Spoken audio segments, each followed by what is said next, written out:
자, 오늘 이제 계시록의 그 에베소, 서머나, 버가모, 그다음에 네 번째 교회인 두아디라 교회를 나가고 보겠습니다. 이 두아디라 교회는 7교회 중에 정 가운데 있는 교회죠. 그죠? 할 말이 참 많은 교회입니다. 이 교회는. 이제 이 두아디라 교회는 이제 버가모에서 남쪽, 동쪽으로 한 40마일 정도 떨어진 지점에 위치하는 그런 교회라 그럽니다. 7도시 중에서 이 두아디라 교회는 제일 작아요. 그리고 알려지지도 않고 이름도 거의 없는 그런 교회예요. 다시 말하면 7교회 중에서 가장 시골이라 생각하면 돼요. 가장 시골. 그 두아디라 교회 당시 이제 상황들을 좀 기록한 문헌들을 보면 대부분의 시민들이 뭐 도자기라든가 피혁, 그 다음에 이제 염색 노동자, 뭐 이렇게 해서 최저임금으로 살아가는 그런 아주 가난한 도시가 바로 이 두아디라 교회입니다. 이 반대가 무슨 교회죠? 라오디게아 교회는, 그죠? 다 부자예요, 부자. 그죠? 네. 좀 비교해서 생각해 볼 수 있겠죠. 그러니까, 에베소라든가 버가모 시민이라 그러면 조금, 뻐기면 살 수 있지만, 두아디라 출신이라 그러면, 저 사람들 정말, 다들 어려운 사람, 가난한 사람들, 이렇게 이제 취급을 했겠죠, 당시 시대 사람들이. 근데 이 도시의 이름이 사도행전에 한번 등장을 하죠. 사도행전에 보면. 혹시 아세요? 이 두아디라 교회에 대한 이야기가 나오는 거를. 사도 바울이 유럽의 첫 성읍인 빌립보에 도착했을 때 유대인의 회당이 없어서 어떻게 합니까? 안식일에 강가가 있는가 하고 강가에서 이렇게 예배드릴 곳이 기도처가 있는가 하고 찾다가 예배를 드린 일이 있는데 그때 바울을 만나서 침례를 받은 유럽의 첫 개종자, 첫 침례자가 있는데 그 여자의 이름이 뭐죠? 그 여자 루디아죠, 그죠? 루디아. 예. 루디아의 출신이 어디냐 그러면 두아디라예요. 루디아. 예. 출신지가 이제 두아디라입니다. 그래서 뭐 김기곤 교수님 책을 보고 또 여러 책들을 보면 이 여자가 이제 학자들은 이 여자가 그 두아디라 교회를 처음으로 세웠던 사람이라고 이제 생각을 합니다. 이 루디아의 직업이 뭐냐 그러면 자주 비단 장사죠. 그러니까 이제 염색업을 많이 하는 이 도시 출신이에요. 네. 근데 이제 계시록 2장 본문을 보면 제가 잠깐 옷 좀 벗겠습니다. 이거 진짜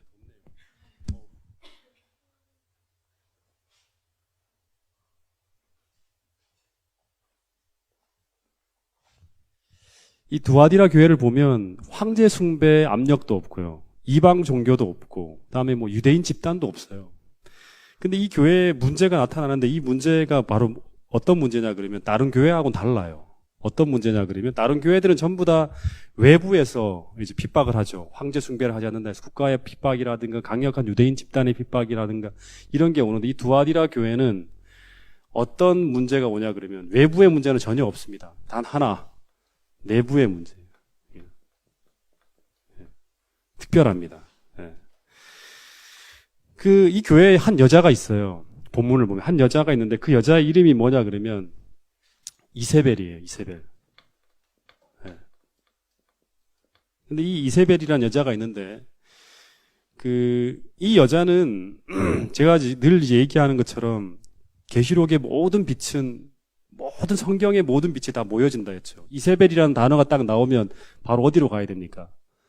열왕기 상으로 가야죠. 이세벨이라는 단어가 나오는. 이 이세벨이라는 사람은 이 구약의 누구의 부인이죠? 이렇게 이 정도 나와야 됩니다. 아합의 부인입니다. 아합은 지난번 우리가 성경 특강할 때 어떤 사람이죠? 북방 이스라엘의 최악의 왕이에요. 그죠? 이 사람이 최악의 왕이 될 수 있었던 이유는 바로 뭐냐 그러면 이 이세벨과의 결혼이에요. 이세벨과의 결혼. 근데 그런 생각을 하고 있는데 이 동일한 이름을 한 여자가 계시록 2장 20절에 보니까 등장을 해요. 뭐라고 하면 등장하죠? 자칭 선지자라고 등장하는 거예요. 어디 교회? 이 두아디라 교회 선지자로 등장하는 거예요. 그래서 이 사람이 백성들을 이제 선지자니까 어떻게 합니까? 백성들을 인도하는 거예요. 자칭이니까 어디로 인도할까요? 죄악으로 인도하는 거예요. 이 선지자는 앞에서 보면 이세벨을 생각하면 이제 앞에서 나오는 이세벨과 같은 인물들이 뭐가 있습니까? 버가모 교회는 뭐가 있죠? 발람. 그 다음에 에베소 교회에는 뭐가 있죠? 예? 니골라. 예. 전부 다 같은 라인이에요. 전부 다. 다 뭐냐 그러면 거짓 교사나 거짓 선지자들이에요. 전부 다. 거짓 사도. 자칭 사도라 하죠. 니골라는. 발람은 거짓 선지자죠.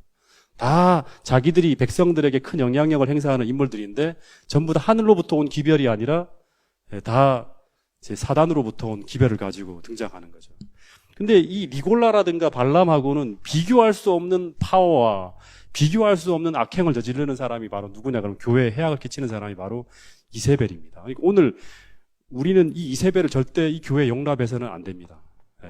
이 정신까지도. 근데 이제 우리가 앞서 만났던 에베소 교회와 버가모 교회에서는 이 동일한 거짓 교사와 거짓 선지자들의 가르침은 있었지만 이 발람이나 니골라는. 근데 교회는 아직까지는 이 거짓 가르침을 이제 영향을 받고 있지만 전면적으로 수용하거나 받아들이진 않았어요. 근데 그러니까 다시 말하면 대다수는 여기에 저항하고 있는 거예요. 소수만이 영향을 받고 있는 거예요. 교회가 순결하고 그다음에 아주 성경 말씀을 열심히 신실하게 따르는 사람들이 많았기 때문에. 왜냐 그러면 아무리 힘들고 불편하다 하더라도 진리가 무엇인지를 향해 따라가는 사람들은 웬만하면 이설에 휩쓸리지 않아요. 근데 정신 자체가 하나님과 교통을 하지 않고 자기 생각이나 이런 마음들이 이 세상의 쾌락에 따라서 많이 영향을 받고 있으면 그런 가르침이 오잖아요. 내 잘못을 위로해주는 그런 가르침이 오면 그걸 어떻게 합니까? 따라갑니다. 이렇게. 그런 정신이 있는 사람들.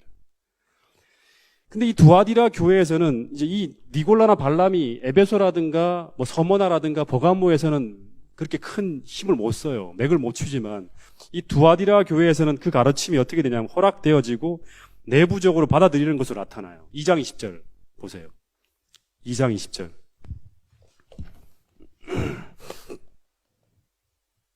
읽어보세요. 그러나 내게 책망할 일이 있노라. 자칭 선지자라 하는 여자 이세벨을 내가 용납하니. 어떻게 했다? 이 이세벨을 어떻게 했다? 용납했다는 거예요. 에베소 교회를 보면 이 자칭 사도라 하는 사람들을 네가 어떻게 용납하지 않았으니라 그래요. 보십니까? 계시록 2장 에베소 교회에서는 자칭 사도라 하는 자를 니들이 용납하지 않았다 그럽니다. 근데 여기서는 용납해요. 예. 그러니까 용납했다는 말은 어떻게 생각하면 되냐 그러면 이 교회의 대다수는 이세벨의 가르침을 따르고 있다는 거예요. 그 말은 다시 말하면 오직 소수만이 이세벨의 영향력에 굴복하지 않고 예수님께 충성하고 있다는 것으로 알 수 있는 거예요. 예. 여러분 이세벨을 받아들였다고 하면 우리가 만약에 우리 교회에서 그런 일이 벌어졌다고 하면 겉으로는 어떤 문제가 나타날까요? 겉으로는 별 문제가 없습니다. 똑같이 교회 다니고 똑같이 이제 해요. 예. 더군다나 교회에 뭐까지 있어요? 우리 교회는 뭐가 있어요? 선지자까지 있어 하면 이제 뭐 대방교회 선지자 없지. 우리는 선지자까지 있어 하면 자랑거리가 있는 거예요. 그리고 이제 뭐 선지자를 받아들여도 큰 문제가 없어요. 겉으로 볼 때는 이방 신전이 아닌 여전히 뭐예요? 교회입니다. 두아디라 교회인 거예요. 그리고 선지자가 아주 예뻤을까요? 예뻤을 것 같아요. 매혹적이에요. 이제 왜냐 그러면 이제 나중에 본문을 보면 알지만 이 여자가 교회에 많은 사람들을 성적으로 타락시킵니다. 예. 그래서 굉장히 매혹적이고 아름다운 여자가 선지자라고 하면서 사람들에게 막 기별을 전하니까 부흥이 일어났겠죠. 예.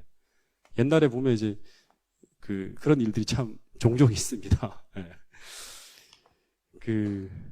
그래서 신자들도 많고 겉은 멀쩡하고 어떻게 보면 아주 훌륭한 외형을 갖추고 있어요. 근데 이 교회는 이 이세벨을 받아들이는 순간 더 이상 교회가 아닙니다. 교회는 누가 계셔야 돼요? 하나님이 계신다. 하나님이 계신다는 말은 뭐예요? 하나님의 가르침이 백성들에게 전해지는 거예요. 그리고 하나님의 그 가르침을 통해서 백성들이 하나님의 통치를 받아야 되는 거예요. 그리고 그 백성들은 하나님과의 이 말씀을 놓고 언약 관계가 이루어져 있어요. 하나님 말씀에 충성하겠다고. 근데 이게 깨어지면 어떤 일이 벌어지냐 그러면 그 다음 구절에 보면 이 예수님은 이 교회 신자들이 이세벨의 가르침을 따라서 교회 안에서 어떤 짓을 하고 계시는 걸 보고 있냐 그러면 교회는 교회인데 그 다음의 내용을 한번 읽어보세요. 그가 내 종들을 가르쳐 꾀어 행음하게 하고 우상의 재물을 먹게 하는도다. 또 내가 그에게 회개할 기회를 주었으되 자기의 음행을 회개하고자 하지 아니하는도다. 네, 여기 보면 교회 안에 어떤 일이 벌어집니까? 교회는 교회인데 성만찬을 하는 게 아니라 뭐를 먹어요? 우상 숭배를 하고 우상의 재물을 먹어요. 누구의 가르침을 따라서? 이세벨의 가르침을 따라서. 이거 괜찮아. 이렇게 해도. 하나님께 경배하는 거야. 네. 그리고 심지어 22절에 보면 이제 더 나아가서 보면 교회 안에 침대가 들어옵니다. 침대가. 그리고 이 침대를 들여다 놓고 이방 신전에서 행하는 여사제와 남사제들을 끌어들여서 음란한 행위를 하는 거예요. 교회 안에서. 그 두아디라에는 이제 문화를 보면 큐두슈, 말도 어려워요. 큐두슈, 카데시아라고 해갖고, 쿠듀슈는 뭐냐, 그럼 남성 매음자예요. 남창이죠. 그죠? 그리고 카데시아라 하는 건 뭐냐, 그럼 여성 매음자예요. 창녀예요. 이 사람들이 신전에 상주하면서 예배자들과 음행을 이렇게 하는 이야기들이 문헌에 나옵니다. 근데 이 동일한 관습이, 이 이방 신전에 사는 동일한 관습이 어디서 행해지고 있어요? 지금 여호와의 성전에서 벌어지고 있는 거예요. 완전히 경악을 급치 못할 일이 벌어지고 있는 거죠. 네. 이게 이제 두아디라 교회에서 벌어졌던 모습이에요. 교회 안에서 이 선지자가 이런 그 일들을 하는 거예요. 그리고 그걸 하나님을 경배하는 거라면서 이렇게 계속 제시하는 이 신전의 모습이 똑같은 이제 그런 가르침으로 다 나타나고 있는 거예요. 근데 이제 요 정도까지는 이제 실제 당시 두아디라 교회의 이야기고요. 이제 이거를 이제 역사적으로 해석하면 두아디라 교회는 언제부터 언제까지다? 법왕이 전성기를 누리던 언제부터? 예, 538년부터. 538년은 이제 우리가 늘상 해오는 거죠. 동고트의 멸망. 그렇죠. 그때부터 시작해서 언제까지냐 그러면 1798년이 아니라 이제 한번 끊어집니다. 여기서는 1517년 마르틴 루터의 종교 개혁이 일어나기까지 이 1000년기 동안을 중세 시대라 그럽니다. 네. 법왕이 최전성기를 누리던 시대예요. 버가모 시대가 이제 열릴 때가 언제죠? 313년 뭐 때문에? 밀란 칙령 이제 에워놔야 됩니다. 이 콘스탄티누스 황제의 밀란 칙령으로 드디어 박해 시대가 끝납니다. 그리고 황제가 개종하게 되고 기독교가 로마의 정식 종교로 승인되어집니다. 그런 다음에 이제 392년에 어떤 일이 벌어지냐 그러면 이제 우리 교회사가 아니라 이제 세계사를 배우면 우리가 배우게 되는데 데오도시우스 황제 때 기독교가 로마의 뭐가 되냐면 국교로 됩니다. 그러면 동시에 교황의 권한이 올라가겠죠. 그리고 이제 로마가 멸망한 연도가 언제죠? 다 잊어버렸죠, 이제. 네, 다 잊어버렸죠. 476년 서로마 제국이 망한 뒤에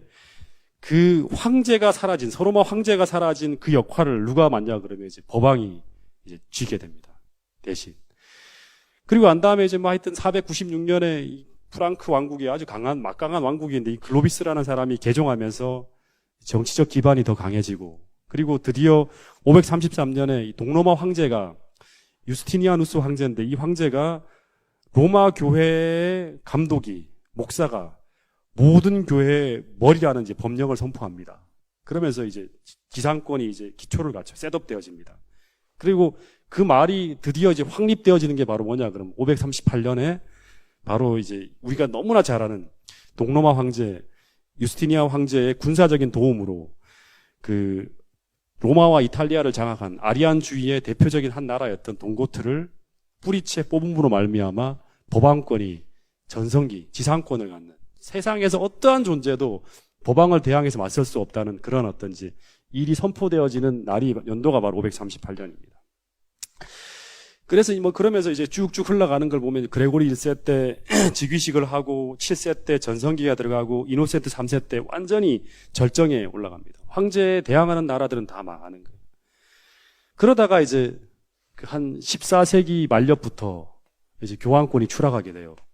추락하기 시작하는데 보니파스 8세 때 세력이 점점점 기울면서 내분을 거듭하다가 마침내 1517년 정확하게 말하면 10월 13일 마르틴 루터가 이제 비텐베르크 대학에다가 이제 교황을 반박하는 경문을 붙이면서부터 종교 개혁이 시작하면서 그 세력이 흔들리기 시작하는 거예요.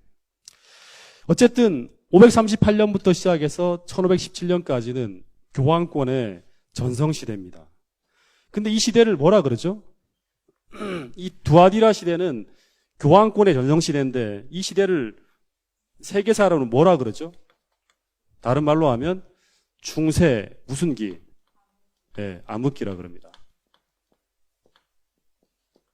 암흑기라는 말은 뭐죠? 빛이 비치지 않는 시기죠. 근데 이 시대에 거의 모든 유럽의 사람들이 다 뭐예요? 기독교 신자입니다.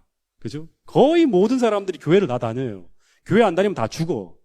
그럴 정도로 교황권의 전성기는 교회가 세상으로는 가장 높아지는 어떤 그런 시기죠. 교회 전성기예요. 근데 이 시대가 중세 암흑기라 그럽니다. 그리고 이 시대 두아디라 도시는 가장 가난한 도시죠. 그죠?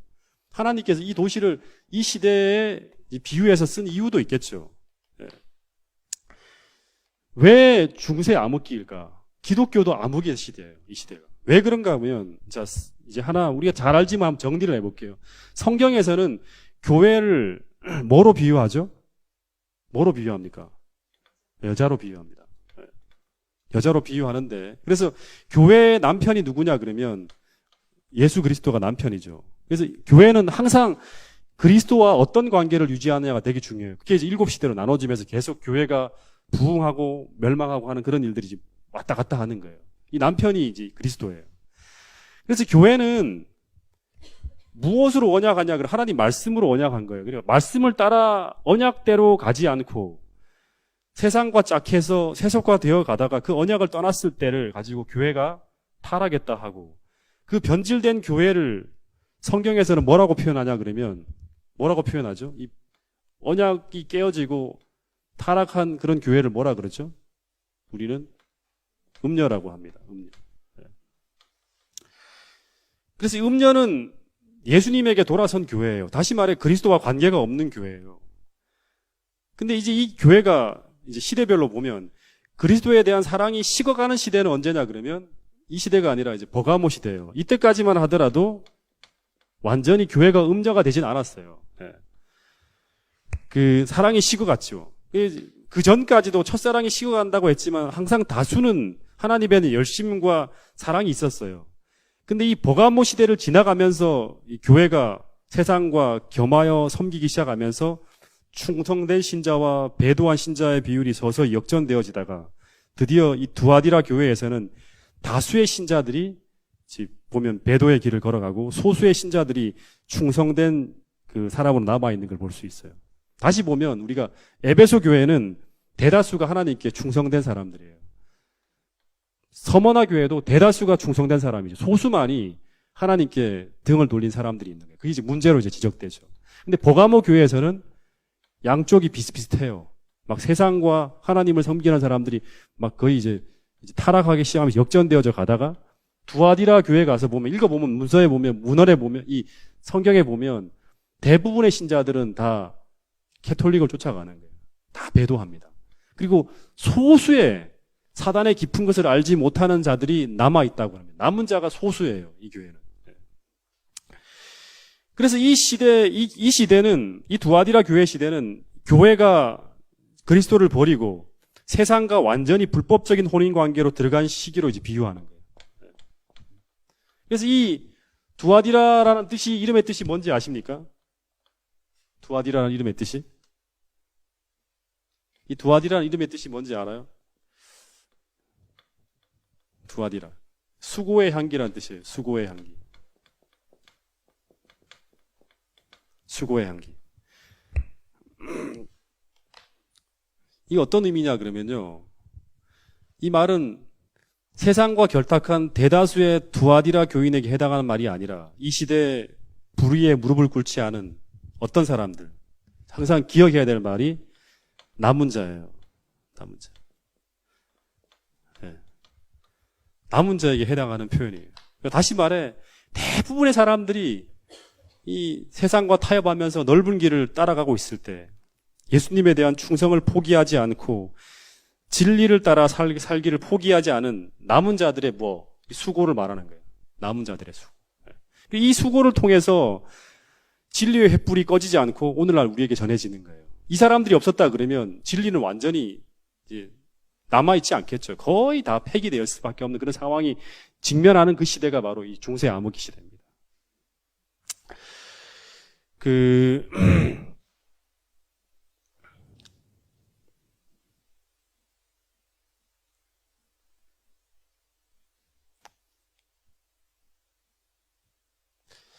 이제 이 시기에 이제 이 남은 자들에 대한 이야기를 잠깐만 좀 설명을 하면 그 전까지만 하더라도 대부분의 어떤 그런 이제 핍박이 뭐를 통해서 오냐 그러면 국가로부터 오죠. 근데 이 시대에는 어떤 일이 벌어지냐 그러면 이제 이 배도한 그리스도인들이 신실한 그리스도인을 핍박하는 방식으로 이제 문제가 옵니다.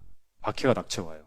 근데 이 핍박이 보통은 신체적인 핍박이라든가 육체적인 핍박을 가하는데 이 두아디라 시대에서는 이 사람들에 대한 핍박만이 아니라 뭐까지를 건드냐 그러면 진리의 말씀까지 이렇게 건드려요. 그래서 이 시대의 이 교회는 완전히 풍전등화와 같은 그런 시대로 흘러갑니다. 진리 자체를 성경을 다 뺏어버리고 다른 어떤 그런 이 성경이 아닌 다른 가르침이 이세벨을 통해서 교회 안으로 막 들어오는 거예요.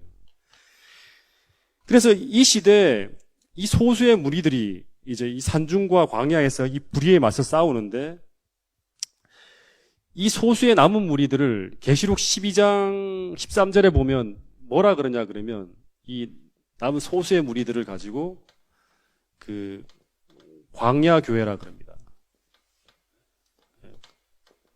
광야 교회. 여러분 이제 좀 제 얘기를 좀 잘 들어보세요. 재림교회 역사의 정통성은 이번에 김주현 형제하고도 그런 얘기를 좀 했는데요. 재림교회도 전부 다 캐톨릭의 성경과 캐톨릭의 가르침을 통해서 캐톨릭에서부터 나온 무리들이 아니냐, 이제 이런 얘기를 하는데, 여러분, 재림교회의 역사적 정통성은 어디서 이제 이 계시록을 다 공부하고 나면 어떤 결론을 내리냐 그러면, 재림교회의 역사적 정통성은 그리스도에게부터 시작해서 그 다음에 사도들의 교회인 사도교회로 이어갑니다. 그런 다음에 박해 시대에도 같이 거쳐가겠죠. 그런 다음에 이 진리의 정통성이 두아디라 시대에서는 교회가 다수가 어떻게 되죠? 배도하잖아요. 배도하고 소수가 충성되이 남는 거예요. 교회가 둘로 나눠집니다. 배도한 교회와 충성되이 남는 교회로 나눠져요. 배도한 교회는 가톨릭이고 남은 자로서 충성된 교회는 무슨 교회? 광야 교회예요. 그래서 이 두아디라 교회에서 대다수의 어떤 그런 사람들이 이 배도한 기독교로 중세 가톨릭 교회로 가고 있기 때문에 이 시대의 진리의 정통성은 계시록 12장을 보면 기성교회와 분리되어서 하나님께서 독수리 날개로 어디로 인도한다? 광야로 인도한다 했죠. 여자를. 그죠? 그런 것처럼 산중과 광야에서 유리하면서 신앙과 진리를 이어간 무리들. 이 무리들이 어떤 사람들이냐 그러면 엘렌 와이클에 보면 walden스인 모라비아 교도 이런 사람들이에요. 이 제도권에서 벗어나서 개혁을 외친 종교개혁자들, 또 어떤 사람들이 있죠. 조니 클립, 후스, 제롬, 마르틴 루터로 이어지는 계속 이 배도한 교회를 향해서 개혁을 외치는 무리들. 그것은 진리의 가르침이 아니다. 진리는 이것이라고 끝없이 이야기하고 싸웠던, 진리를 가지고 투쟁했던 이 남은 자들. 이 사람들이 바로 뭐냐 그러면 이 사람들의 전통이 오늘날 우리에게 이르러 오는 거예요. 제7일 안식일 예수 재림교회로 이어져 오는 거예요.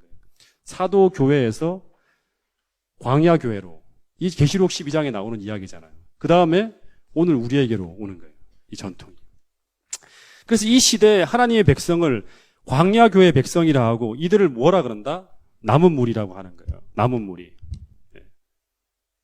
자, 계시록 2장 24절 한번 읽어보세요. 여기 남은 무리라는 말이 나오거든요. 두아디라에 남아있어 이 교훈을 받지 아니하고 소위 사탄의 깊은 것을 알지 못하는 너희에게 말하노니. 예. 여기 보면 두아디라에 남아있어란 말이 있죠. 남은 자가 나옵니다. 계시록에 이제 이 말이 여러 번 등장하는데, 여러분, 하나님은 언제나 남은 무리에게 하나님의 진리를 소유하게 하시고요. 남은 무리에게 항상 진리를 소유하게 하시고 이 남은 무리를 통해서 하나님의 역사를 이루어 간다는 거. 이 다니엘서를 공부하면서 여러분들에게 말씀을 드렸던 기억이 납니다. 남은 무리에게 진리를 소유하게 하시고 이 남은 무리를 통해서 하나님의 역사가 이루어지는 거예요. 우리가 이제 지난번에도 이제 공부를 했지만 유대교가 배도의 길을 걸어갈 때 유대교에서 뭐를 추려냅니까? 예수님 당시에 유대교가 다 예수님을 거절하고 다 배도의 길을 걸어갔잖아요. 전부 다. 그때 하나님께서 거기서 뭐를 추려내죠? 남은 무리를 추려내서 그들에게 진리를 부여하고 그 다음에 뭐를 만듭니까?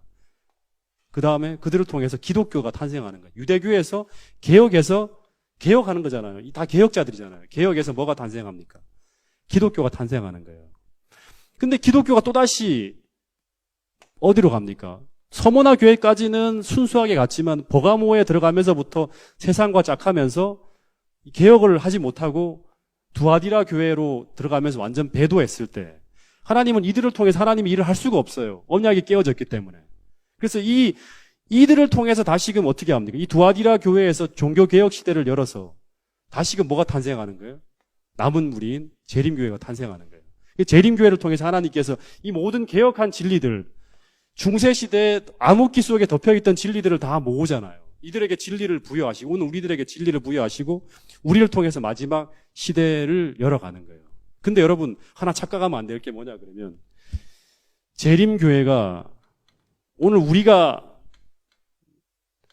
역사의 마지막을 이룰까요? 오늘 우리들을 통해서 지금 150년을 흘러가면서요. 이 말은 참 조심스러운 말인데요. 재림교회는 지금 어떤 상황을 맞고 있냐 그러면 라오디게아 교회 상황을 맞고 있어요. 다시 말하면 뜨뜻미지근하고 신앙이 다 이제 아주 초기 교회의 그런 신앙의 모습이 아니라 순수한 신앙의 모습이 아니라 많은 부분 세상과 이렇게 같이 버가모 시대라든가 두아디라 교회까지는 안 갔더라도 버가모 시대의 그런 어떤 세속화의 물결이 교회 안에 깊숙이 들어오면서 모든 사람들의 신앙이 예수님보다는 세상을 더 사랑하는 형태로 갑니다. 그래서 이 라오디게아 교회가 마지막 교회가 아니에요. 이 라오디게아 교회를 통해서 하나님께서 일을 끝내지 않아요. 라오디게아 교회가 어떻게 돼야 돼요? 이 병이 치유되는 거예요. 이 치유되는 과정에서 또다시 하나님은 이 재림교회 안에서 뭐를 불러내냐 그러면 남은 무리를 불러낼 거라는 거예요. 신실한 사람들을. 그리고 그들에게 늦은 비 성령이 부여되고 마지막 역사의 마지막 사건들이 펼쳐지는 거예요. 여러분 오늘 이런 역사의 흐름, 패턴들을 보면서 오늘 내가 진짜 진리의 그 순결한 어떤 그런 예수님을 사랑하고 내 안에 내 삶이 진리를 따라서 살아가고 있는 그런 신실한 남은 자손인가 다시 한번 생각해 볼 수 있는 시간이 되기를 간절히 바라겠습니다. 남은 자를 통해서만이 하나님께서 일을 이루어 가신다는 거예요. 다시 말하면 faithful, 신실하고 말씀에 충성되어 있고 그리스도에 대한 사랑이 우리에게 있는 그런 사람들을 통해서 역사의 마지막을 이루어 가신다는 게 성경의 쭉 흐름을 통해서 본다 그러면 이게 하나님께서 일하시는 패턴입니다. 그래서 어쨌든 특별히 이 두아디라 시대의 한 남은 무리를 좀 소개하면 어떤 사람들이 있냐 그러면 여러 사람들이 있지만 한 무리를 좀 소개할게요. 이 왈덴스인이라고 들어보셨죠? 왈덴스인. 이 왈덴스인이 어떤 사람이냐 그러면 이제 한 12세기 1170년경에 이제 프랑스 리옹에 굉장히 부자였는가 봐요. 왈도라는 사람이 있었어요. 왈도. 여기서 왈덴스인이 만들어지는데 이 왈도라는 사람이 굉장한 어떤 그런 부자였는데 이 사람이 이제 평신도들을 중심으로 해서 개혁 운동을 합니다. 그래서 이 왈도가 성경 말씀을 쭉 읽어보다 보니까 지금 그 캐톨릭에서 가르치고 있는 가르침들이 전혀 성서적이지 않다는 걸 알고 이제 자기가 직접 사제를 털어갖고 뭐를 만드냐 그러면 이제 지역 사람들이 볼 수 있는 성경책을 만들어냅니다. 그리고 그걸 편찬해요. 그럼 여러분 항상 기억해야 될 게 뭐냐 그러면 성경이 읽혀지고 언제나 개혁운동은 성경의 가르침들이 사람들에게 소개될 때 뭐가 일어나냐 그러면 개혁운동이 펼쳐집니다. 언제라도 옛날에도 그랬죠. 요시야 시대 때도 오랜 기간 동안 묻혀있던 성경책이 펼쳐지면서 그걸 읽기 시작할 때 이 개혁운동이 펼쳐지잖아요. 히스기야 때도 그렇고 다 똑같아요. 당시에 중세 암흑기 때 성경이 다 가려지고 성경의 가르침들이 왜곡되어졌을 때 이세벨을 통해서 다 이세벨이 주는 독주에 취해서 음녀가 주는 독주에 취해서 진리가 무엇인지를 모르고 있던 사람들에게 이 왈도가 성경을 편찬하며 성경을 읽는 운동이 시작됩니다. 그러면서 종교개혁이 시작돼요. 그리고 이 사람들이 스스로 리용의 가난한 자들이라고 부르면서 재산을 털어서 성경의 가르침대로 가난한 사람들에게 나누어지고 그 다음에 오직 복음 전도에만 힘쓰면서 헌신하며 살아갑니다. 그러다가 성경과 다르게 가는 로마의 전통은 따르지 말자.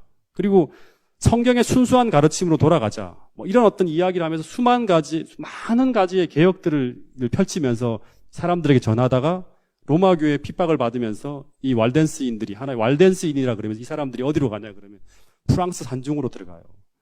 그러면서 거기서도 계속 보부상으로 행상을 하면서 목숨을 걸고 복음을 전하는데 근데 이 사람들의 기록을 보면 이 왈덴스인들이 문헌에 보잖아요. 그럼 이 사람들이 성경상 안식일을 준수하고 있었다는 기록이 있습니다. 이 사람들을 가지고 뭐라 그러냐 그러면 기록에 보면 사바티, 사바타티, 인사바타티 이렇게 이제 불리우는 기록들이 등장하는데 이 사람들이 토요일 안식일을 주의 날로 지키고 있었다는 기록들이 계속 나옵니다. 여러분 그래서 중세기의 엄청난 핍박 가운데서 대부분의 개혁자들이 다 죽어서 씨가 사라져가는 그 시기에 중세기를 살아넘긴 유일한 개혁의 무리들이 바로 이 왈덴스인이라고 합니다. 왈덴스. 그래서 이 진리의 빛, 이들의 수고로 말미암아, 이들의 수고의 향기로 말미암아 오늘 우리에게 제7일 안식일 신앙이 이어져 내려오는 거예요. 아시겠습니까? 네.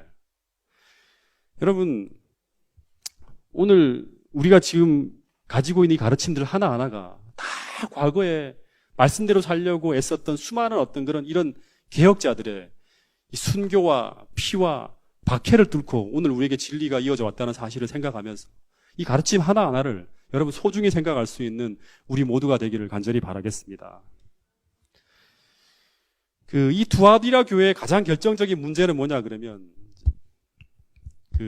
이 이세벨의 가르침이에요. 이거를 용납하면서 이 교회가 무너집니다.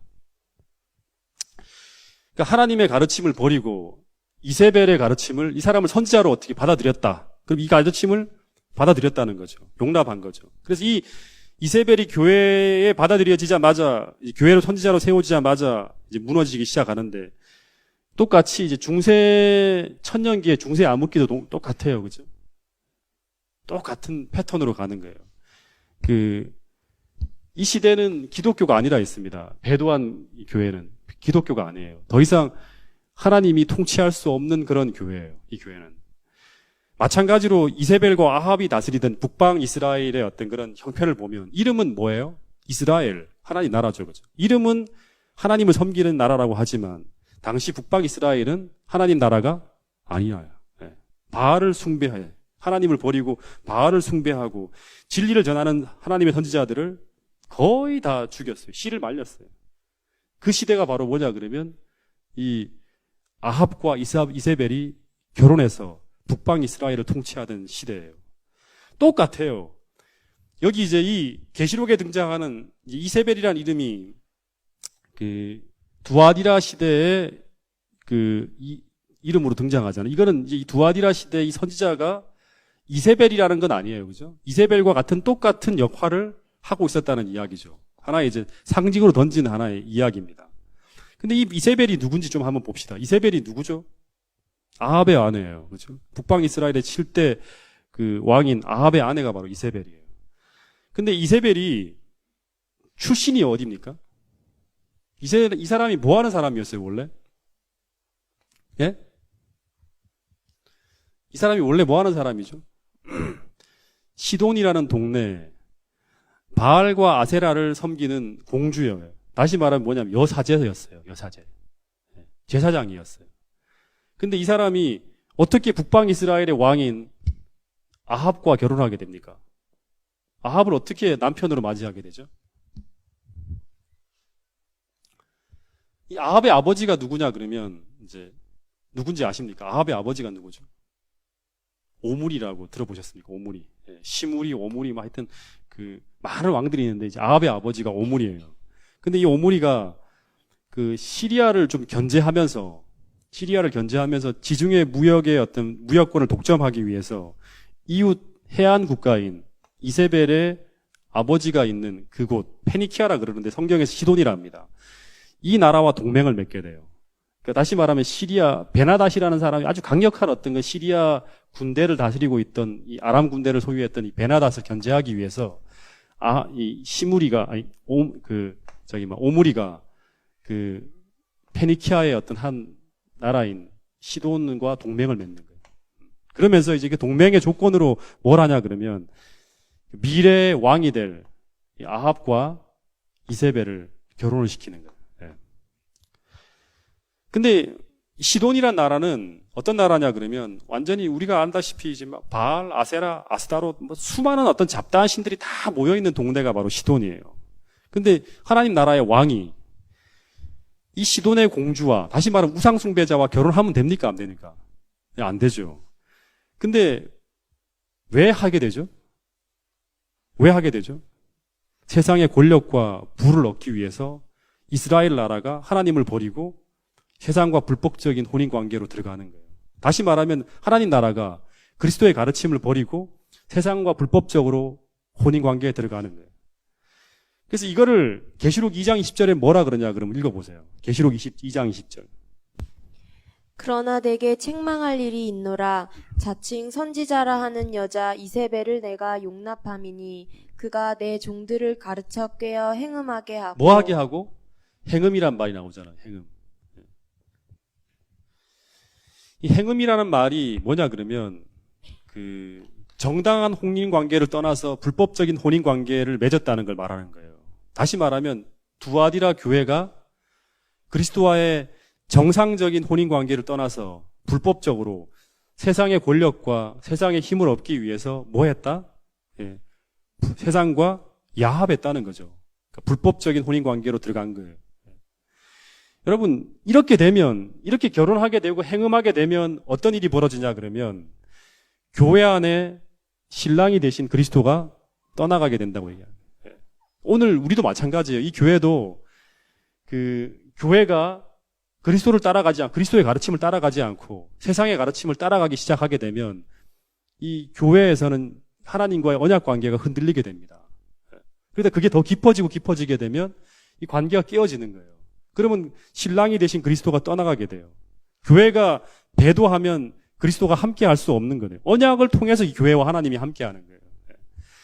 그렇게 되면 어떤 일이 벌어지냐 그러면 그 다음에 이야기가 이제 나오는데 온갖 하나님 나라를 더럽힐 존재들이 교회 안으로 마구 들어오게 되는 거예요. 구약 시대에도 똑같아요. 실제로 이세벨이 아합과 결혼하자마자 하나님의 나라의 왕이 우상 숭배하고 우상 숭배자하고 야합하게 되자, 언약을 깨트리고 야합하게 되자 온 이스라엘이 아세라와 바알 신을 숭배하기 위한 그런 850명의 뭐가 들어옵니까? 이 선지자들이 들어오는 거예요. 그래서 완전히 하나님 나라를 뭐로 바꾸는 거예요? 바알을 숭배하는 그런 나라로 바꾸어 버리는 일이 벌어지는 거예요. 그리고 동시에 어떤 일이 벌어지냐 그러면 여기에 반대하고 저항하던 하나님의 선지자들이 다 죽는 거예요. 이 엘리야가 뭐라 그러죠? 마지막에 이 하나님을 믿는 선지자들은 다 죽고 오직 누구만 남았다? 나만 홀로 남았다 그러는 거예요. 똑같아요. 중세 암흑기 시대에 하나님의 참 선지자들이 이 하나님의 기별을 전하는 사람들이 이 법왕교의 핍박으로 다 사라집니다. 다 죽어나가는 거예요. 똑같은 일이 벌어지는 거예요. 그리고 이때 이스라엘이 선지자들이 다 죽고 850명의 바알의 선지자들이 들어오고 그리고 그 사람들이 전국적으로 다니면서 하나님의 제단을 다 헐고 전부 다 바알의 산당과 아세라의 산당을 다 짓고 그렇게 할 때 어떤 일이 벌어지죠? 3년 동안 기근이 오잖아요. 기근. 3년 반 동안. 이 3년 반은 똑같이 떠오르죠. 3년 반 동안 중세 교황권 현성기 때 3년 반이란 이 단어가 같이 뭐로 떠오릅니까? 한때, 두때, 반때. 1260일 동안 이 그리스도인들에게 엄청난 말씀의 기근이 오는 거예요. 진리가 없어요. 세상 어디에도. 기근이에요. 예. 그리고 이 기간 동안 하나님 백성들이 핍박을 받으니까 선지자들이 사라지고 진리를 전하는 사람들이 다 죽어나가니까 뭐가 오는 거예요? 기근이 오는 거예요. 예, 기근이.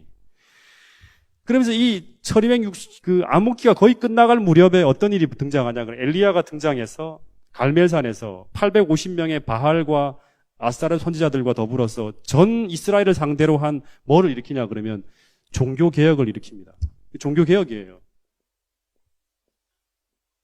다시 말하면 이 아합과 이 이세벨의 가르침을 따라가면 안 된다는 거예요. 하나님 나라, 북방 이스라엘은 반드시 무슨 나라다?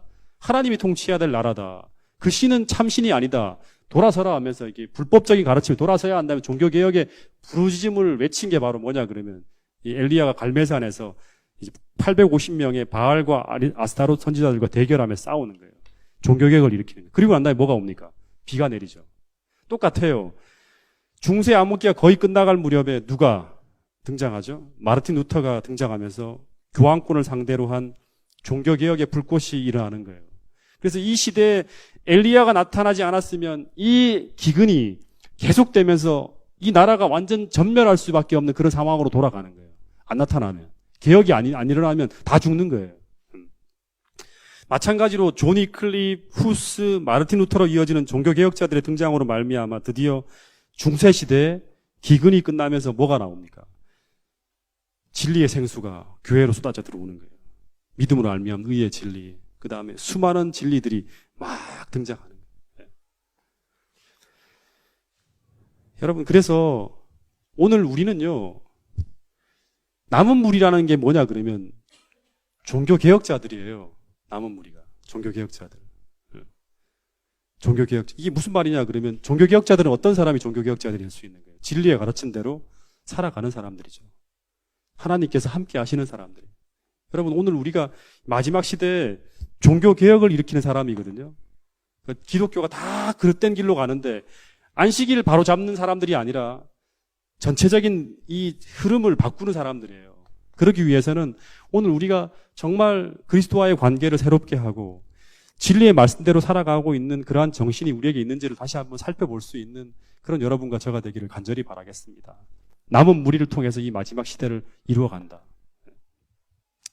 24절에 보면 한 말씀만 좀 더 보겠습니다. 24절에 보면 이 두아디라 교회의 남은 자들이 어떤 사람인지를 이제 하나 이야기하는데 그 구절을 좀 한번 읽어보겠습니다. 두아디라에 남아있어 이 교훈을 받지 아니하고 소위 사탄의 깊은 것을 알지 못하는 너희에게 말하노니 이 두아디라의 남은 자들은 이 사단의 깊은 것을 어떻게 하는 자들이다? 알지 못한 자들이다. 알지 못한다는 말을 좀 한번 좀 생각을 해야 되는데요. 다시 말해 남은 자들은 사단의 깊은 것을 알지 못한다는 거예요. 안다는 말 우리 많이 들었죠. 알다. 이 알다라는 말은 그 헬라어로 말하면 기노스코라 그러는데요. 이 기노스코란 말은 단지 지적인 알미 아니라 어떤 알미냐 그러면 깊은 경험을 통해서 체험된 지식이에요. 깊은 경험을. 얘기 많이 했죠. 요한복음 17장 3절에 영생은 유일하신 참 하나님과 그의 보내신 자 예수 그리스도를 뭐 하는 것이다? 아는 것이다. 똑같이 기노스코라는 뜻이에요. 기노스코. 그러니까 지적인 지식 이상 친밀한 경험을 통해 아는 지식이라 했어요. 근데 두아디라 교회의 남은 자들은 어떤 자들이냐? 모르는 사람들이에요. 뭘 모르냐 그러면 뭘 모르죠? 사단의 깊은 것을 모르는 사람들이 하는 거예요. 사단의 깊은 것을 모르는 사람들이 바로 남은 자라는 거예요. 이 말은 뭐냐 그러면 이 두아디라 교회의 남은 자들은 그들의 생애에서 사단의 기완적인 교훈을 깊이 경험하는 영적 간음에 연루되지 않은 자들이에요. 영적 간음. 여러분 오늘 우리도 이 시대에 남은 자로 살아야 되죠. 남은 자. 그러니까 두아디라 교회 시대에 온 세상이 다 사단의 독주에 치여서 예수님과의 언약을 포기하고 사단이 주는 쾌락과 죄에 연루되어 타락해 달 때 다시 말하면 남들은 다 그리스도를 버릴지라도 세상의 거의 대부분의 사람들이 중세 암흑기에 이 캐톨릭 신자로 살아갑니다. 그들이 주는 가르침에 따라가요. 저항하지 못하면 끌려가는 거예요. 근데 이 시대 마지막 남은 사람들은 세상의 모든 사람들이 다 진리를 버릴지라도 누구처럼 나만 홀로 남았다고 생각할 만큼 그 고독한 길이라 할지라도 엘리야처럼 또는 존 이클립 같은 사람도 거의 혼자 싸웠죠. 후스, 제롬, 마르틴 루터 이런 사람들처럼 나 혼자만이라도 진리를 따라 살겠다. 순결한 신앙을 유지하겠다 하는 그런 사람들이 바로 누구냐 그러면 이 두아디라 시대의 남은 자들이에요. 여러분 오늘 우리가 그런 신앙을 갖게 될 수 있기를 간절히 바라겠습니다. 이단이라는 말들 또는 우리 교회에 대한 여러 가지 옳지 못한 그런 이야기들을 들을 때 흔들리는 것이 아니라 끝까지 우리가 예수님 때문에 이 진리를 따라 살아가는 그 사람들, 그런 사람들이 되어서 역사의 마지막에 하나님께서 함께 하실 수 있는 그런 남은 자들이 될 수 있기를 간절히 바라겠습니다. 이 두아디라 교회 얘기를 하도 길게 하다 보니까 다 못 끝내네요. 예. 이 하루에 한 교회씩 끝내야 되는데. 예. 자, 그럼 오늘 여기까지만 좀 하고요.